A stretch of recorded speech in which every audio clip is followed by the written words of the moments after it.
Oh, Dahanjo, what are those buoys out there? It's probably trash. Oh, here we go. Nice.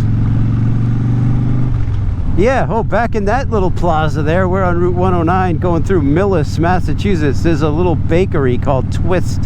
It's expensive, but we've had gift cards, my wife and I, and it is, I say, it's like a gluten-free or an allergy-friendly bakery for people who don't like gluten-free stuff. Like, if you hate gluten-free stuff, go give them a shot. You know, if you're taking someone out on a date, or if you're, you know, doing whatever, or maybe you've you know, recently been diagnosed with a gluten allergy. So, you know, give a place like that a shot. Twist.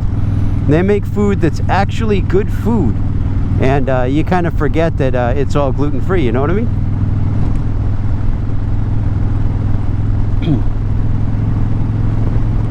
Yeah, I ended up so I'm on the sunny road. It's cold today. It is cold today, and of course I'm underdressed. Oh, my torso? No, my torso's just fine. Thanks for asking. Well, my hands, oh man, you know, like seagulls and stuff, well, they don't have hands. Yeah, you knew that. Seagulls and birds like that, they have almost no blood down in their feet and stuff. So if you ever see a seagull standing on the ice and he doesn't give a rip, you know how seagulls stand on the ice and they look like they have their hands in their pockets. They look like old timers just grousing out there. You know what? You know, get any French fries lately? No, no convertibles. Oh, let me tell you about the convertible last summer. I got a chicken nugget.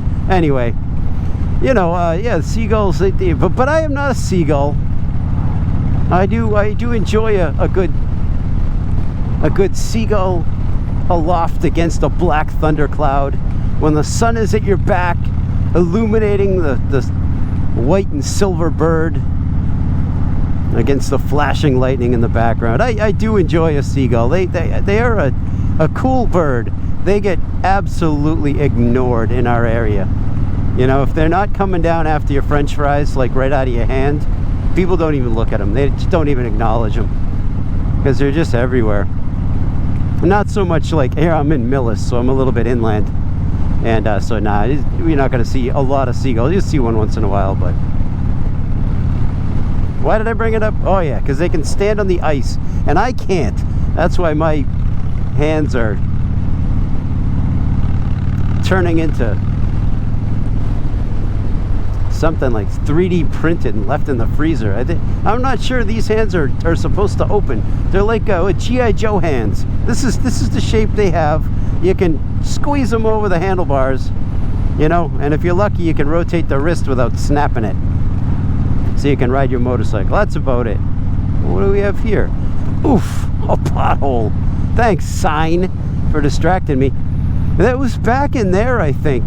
Was I recording, or did I leave? The camera ran out of batteries when I went by the cricket match. There were 2 cricket matches going on, like in my area. Like, what the heck? I didn't know. I didn't know.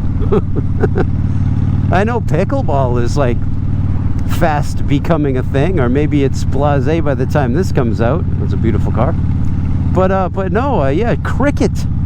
Actual cricket with the cricket bats and all that stuff. So yeah, I believe my GoPro battery was dead, because I think what happened when I put my SD card back in, I think the camera actually turned on, and I think I drained the battery. And then when I went, the other thing is, like, I'm wondering if I'm even recording right now, because the other thing that happens is in the cold, you know, there's been rides where I'm like, it's winter or something and I want to record in a certain location, so I don't want to waste the battery, but by the time I get where I'm going, the battery's dead. Does that ever happen to you guys?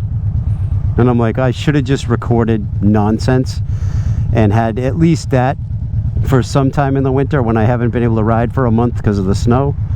Well, is it better to have one nonsense episode than no episode at all? I don't know. I don't mind a nonsense episode now and again.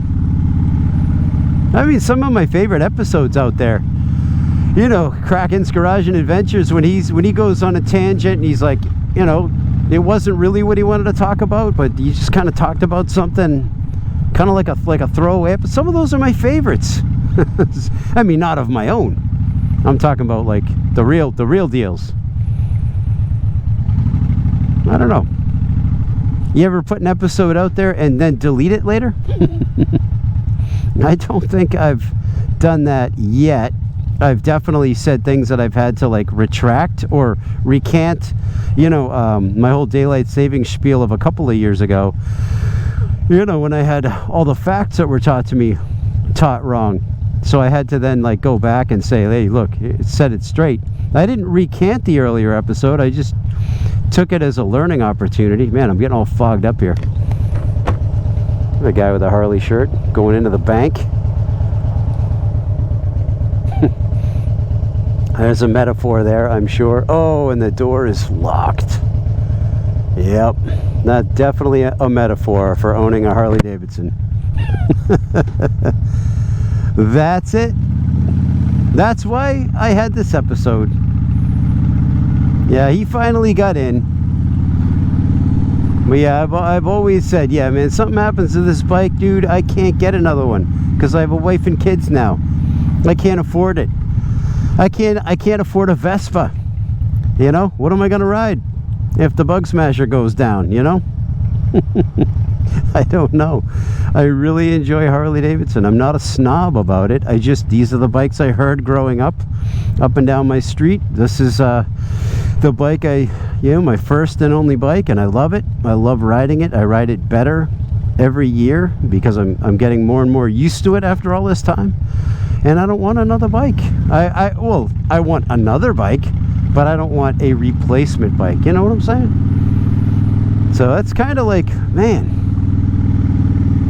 you think like, man, I wish I had never had blah blah blah because I can't afford. Well, I don't really think that way. I think that I'm going to enjoy it every day, and then if something happens, I'm just going to pray that somebody's got a hookup.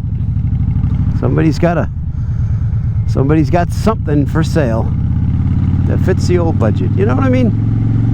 That's it. All right, guys. Matt the Greeter. I'm freezing. I'm going home. Because, baby, it's cold outside. And I really can't stay. I'll talk to you. Oh, that sign was a lie. Pedestrian crossing ahead. Where? Where is he? Where? It's like that sign, motorcycle.